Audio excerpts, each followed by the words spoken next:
Respect, யாராக இருந்தாலும் respect பண்ணும். அதை நான் எங்கே கற்றுக்கிட்டேன்னா, அவர் வந்து நம்மளை வந்து வீக்கெண்ட் ஷோக்கு வருவார். அவர் கூட பேசுகிறதுக்கு நாங்கள் ஆசைப்பட்டு பேசியிருக்கோம். கையை தூக்கி நம்ம பேசுவோம். தூக்கும் போது என்றைக்குமே அவர் இக்னோர் பண்ணதே கிடையாது. எடிக்கேன்னு சொல்லுவார், இல்லை சொல்லி பேசுவார். So there are few things that I am என்ன சொல்கிறது, ஒரு சில விஷயங்கள் நமக்கு உடன்பாடு இருக்காது. ஆனால் நிறைய விஷயத்தில் எனக்கு அவர் கூட உடன்பாடு இருக்குது.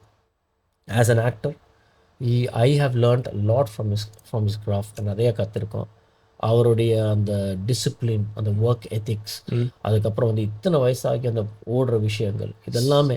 அண்ட் அவர் வந்து அந்த பிக் பாஸ் வீட்டில் ஒவ்வொரு ஆள்கிட்டையும் பேசும்போது மரியாதையோடையும் அவங்களுக்கும் ஒரு கௌரவம் இருக்கும்னு நினச்சோம். அவர் அழகாக பேசுவார், ரொம்ப அழகாக பேசுவார். ஸோ அவர் வந்து நம்ம பேசி முடிக்கிற வரைக்கும் பொறுமையாக கேட்டுட்ருப்பார். அவருக்கு அந்த பொறுமை எழுந்துட்டாருன்னா டக்குன்னு ஒரு நிமிஷம் நான் இதை முடிச்சுட்டு வந்துடுறேன், அப்புறம் உங்கள்கிட்ட பேசுகிறேன்னு ரொம்ப அழகாக சொல்லுவார். எனக்கு ரொம்ப பிடிக்கும். So when I came out from Bigg Boss house, நான் அந்த மொட்டை அடிச்சிருந்தேன் அந்த முடிவு ஒரு மாதிரி. நினச்சேன் whatever challenges will do அப்படின்னு. ஆனால் அவரால் அதை பார்த்துக்க முடியல. அதை அந்த முடியை எடுக்க சொன்னார். நான் சொன்னேன் இல்லை, நான் அதை சொல்லி நான் வச்சுருக்கேன், அதை எடுத்து நான் பொய்யா போயிடும்னு சொல்லிட்டு எடுக்காமல் இருந்தேன்.